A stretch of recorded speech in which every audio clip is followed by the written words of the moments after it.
बिस्मिल्लाहिर्रहमानिर्रहीम। शुरू अल्लाह के नाम से जो बड़ा मेहरबान निहायत रहमत करने वाला है। आज हम ICS mathematics part 1 chapter 2 exercise 2.7 में क्वेश्चन नंबर 1 को देखेंगे होल नंबर के हिसाब से। ठीक है, इस चैनल के ऊपर आपको ICS के तमाम सब्जेक्ट का सोल्यूशन मिलेगा, जिसमें मैथमेटिक्स, कंप्यूटर साइंस और स्टैटिस्टिक्स शामिल हैं। अगर आपने यूट्यूब पे इस चैनल को सर्च करना हो तो आपने जो वर्ड यूज़ करना है, ये करना है @mytopperstudent। तो आपको माई टॉपर स्टूडेंट का लोगो मिल जाएगा। आपने सब्सक्राइब के बटन पे क्लिक करना ताकि आइंदा जो भी क्वेश्चन अपलोड हो उसका नोटिफिकेशन आपको आ जाए। तो स्टार्ट करते हैं। Exercise 2.7 question number 1 for the whole number. इसमें हम ये पढ़ रहे थे कि हमारे पास जो क्वेश्चन था वो ये था, complete the table indicating by a tick marks those properties which are satisfied by the set of number, specify set of number। पिछले वाले लेक्चर में हमने देखा था नेचुरल नंबर के केस में कि ये वाली जो प्रॉपर्टीज हैं, क्लियर प्रॉपर्टी है, एसोसिएटिव प्रॉपर्टी है, आइडेंटिटी प्रॉपर्टी है, इनवर्स प्रॉपर्टी और कम्यूटेटिव प्रॉपर्टी होल्ड करती हैं या नहीं। आज हमने यही प्रॉपर्टीज जो हैं 5 प्रॉपर्टीज वो हमने देखनी है होल नंबर के लिए। तो इसका सोल्यूशन हमारे पास ये है कि ये देखिए होल नंबर के लिए ये प्रॉपर्टीज़ हैं, सिर्फ इन्वर्स इसमें एग्जिस्ट नहीं करता, लेकिन किस तरह नहीं करता वो हमने अब जानना है। इसके लिए मैं प्रैक्टिकली आपको करके दिखाऊंगा कि ये वाली जो प्रॉपर्टीज़ है किस तरह होल्ड करती हैं और किस तरह होल्डर नहीं करती। ज़ाहिर है आप ज़ुबानी तो नहीं याद रख सकते कि होल नंबर के लिए क्लियर प्रॉपर्टी क्या करती है नहीं करती, तो इसके लिए हमें जो है ना इसको सॉल्व करने की ज़रूरत है। तो शुरू करते हैं। सबसे पहले हमें जो है ना होल नंबर का पता होना चाहिए कि होल नंबर होता क्या है।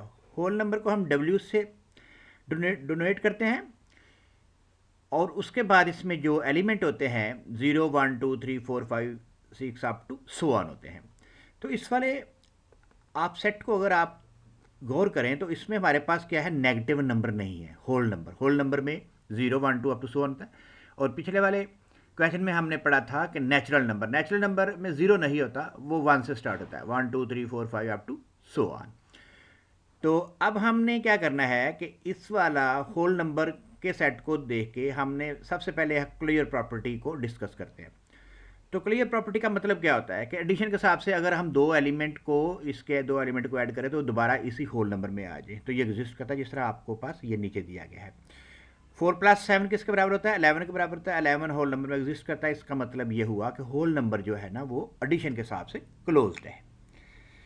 दूसरा, अब हम मल्टीप्लिकेशन के हिसाब से देख लेते हैं। मल्टीप्लिकेशन में क्या है कि मल्टीप्लिकेशन में अगर हम दो एलिमेंट को मल्टीप्लाई करें, 3 को 5 से करें तो हमारे पास आंसर आता है 15। 15 जो है ना होल नंबर में एग्जिस्ट करता है। इसका क्या मतलब हुआ कि जो हमारे पास होल नंबर है वो मल्टीप्लिकेशन के हिसाब से भी क्लोज्ड है। क्लोज का मतलब है कि जो रिजल्ट है दोबारा उसी सेट में आ रहा है। तो नेक्स्ट हमारे पास होल प्रॉपर्टी है, वो हमने प्रॉपर्टी देखनी है एसोसिएटिव प्रॉपर्टी। तो एसोसिएटिव प्रॉपर्टी में हमारे पास 3 एलिमेंट होते हैं, हमने उनको मल्टीप्लाई करके देखना होता है कि ये एग्जिस्ट करते हैं या नहीं करते उसमें ही। तो associative property with respect to addition क्या होगी, bracket A + B + C = A + bracket B + C। हमने ये प्रूव करना है कि इन बोथ केस जो भी रिजल्ट आएगा वो इक्वल होगा और वो एग्जिस्ट करेगा। तो मल्टीप्लिकेशन के हिसाब से देख लेते हैं। हमने 3 एलिमेंट ले लिए हैं, 3 5 और 7। इनको लेफ्ट हैंड साइड को ऐड किया है तो हमारे पास 15 रिजल्ट आ रहा है, और राइट हैंड को किया तो फिर भी 15 आ रहा है। तो इसका मतलब ये हुआ कि हमारे पास जो होल नंबर में एसोसिएटिव प्रॉपर्टी होल्ड करती है। तो इसी चीज़ को हम अब मल्टीप्लिकेशन के हिसाब से देख लेते हैं। मल्टीप्लिकेशन में हमने क्या होगा, bracket A cross B into C, A bracket B cross C। तो इसमें अगर आप देखें तो A को हमने 2 4 6 लिया हुआ है। ये वाली जो वैल्यू है बी सी के हम लेफ्ट साइड पे भी पुट कर देंगे, राइट साइड पे पुट कर देंगे, तो आंसर हमारे पास इन बोथ केस हमारे पास आंसर क्या आ जाएगा, 48 आएगा।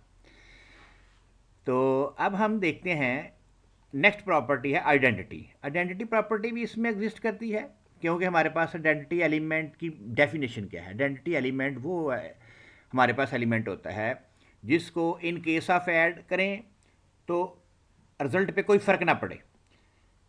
तो सबसे पहले देख लेते हैं कि एडिशन के हिसाब से आइडेंटिटी कौन सी। एडिशन के हिसाब से होल नंबर में हमारे पास आइडेंटिटी जो है ना वो 0 है, क्योंकि 0 को किसी भी एलिमेंट में ऐड करें तो उस पर कोई फ़र्क नहीं पड़ता। इसका मतलब ये हुआ कि 0 जो है ना वो आइडेंटिटी एलिमेंट है with respect to addition in whole number. तो मल्टीप्लिकेशन में भी एग्जिस्ट करती है ये हमारे पास। ये देख लें, मल्टीप्लिकेशन में हमारे पास 1 एग्जिस्ट करता है होल नंबर में। जब हम 7 को 1 से मल्टीप्लाई करेंगे तो 7 आ जाएगा, 20 को 1 से मल्टीप्लाई करेंगे 20 आएगा।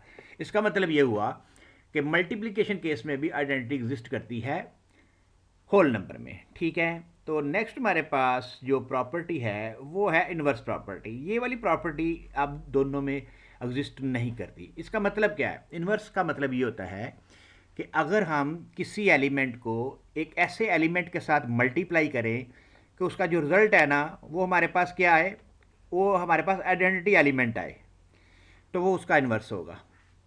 अब हम अगर देखें तो हमारे पास 5 नंबर है जो ये होल नंबर में एग्जिस्ट करता है, लेकिन अगर होल नंबर में -5 होता तो हम दोनों को ऐड करते, 5 - 5 इक्वल टू क्या आना था? 0 आना था।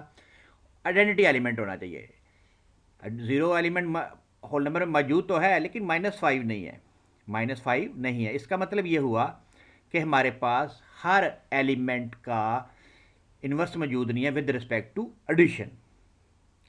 इसी तरह हम अब inverse property with respect to multiplication देख लेते हैं। मल्टीप्लिकेशन में क्या होता है कि अगर हमारे पास 2 है ना, तो 2 को 1/2 के साथ मल्टीप्लाई करेंगे तो मल्टीप्लिकेशन आइडेंटिटी आएगी ना। मल्टीप्लिकेशन आइडेंटिटी हमारे पास क्या है? 1 है, हम ऊपर डिस्कस कर चुके हैं।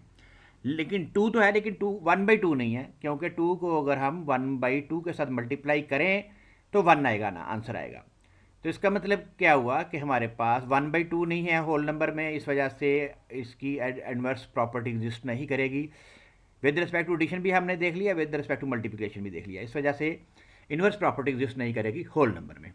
तो लास्ट प्रॉपर्टी हमारे पास आ जाती है कम्यूटेटिव प्रॉपर्टी। कम्यूटेटिव प्रॉपर्टी में क्या होता है कि a+b = b+a होता है। देखिए 4+7 करें तो 11 आता है, जो कि होल नंबर में एग्जिस्ट करता है, और 7+4 करें तो दोबारा फिर वो भी होल नंबर में आ रहा है।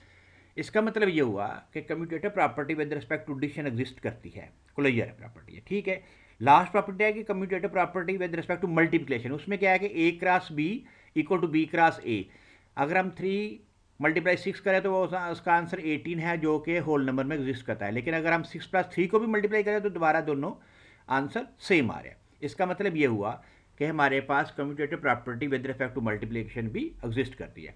तो इस वजह से थोड़ा सा अब ऊपर जाते हैं, मैं आपको सारा समझाने के बाद ये बता दूं कि ये जो आंसर दिया हुआ है आपका, in case of whole number सब प्रॉपर्टी सेटिस्फाई होती है, लेकिन ये वाली प्रॉपर्टी सेटिस्फाई नहीं हो रही थी, इन्वर्स वाली, क्योंकि 5 के लिए -5 एग्जिस्ट नहीं करता था और 2 के लिए 1/2 एग्जिस्ट नहीं करता था होल नंबर में। इस वजह से ये देखें क्रॉस लगा हुआ है, for whole number inverse exist नहीं करता। तो ये वाली चीज़ें हैं हमने जो डिस्कस की हैं, बहुत इजी हैं, आपने इनको अच्छी तरह प्रैक्टिस करनी है। मैंने ये इस वजह से टाइम लगाया है ताकि आपको अगर आप टिक कर रहे हैं किसी प्रॉपर्टी का तो आपको पता होना चाहिए कि क्यों टिक कर रहे हैं। तो मैंने अच्छी तरह एक्सप्लेन कर दिया, इसको प्रैक्टिस करें। तो इंशाल्लाह ताला नेक्स्ट लेक्चर में हम जो देखेंगे, जो प्रॉपर्टी सारी जो हमने डिस्कस करनी है वो प्रॉपर्टी होगी किसके हिसाब से जी? सेट ऑफ इंटीजर के हिसाब से होगी। तो सेट ऑफ इंटीजर के साथ हम नेक्स्ट लेक्चर को देखेंगे। See you in the next lecture. Allah हाफिज़।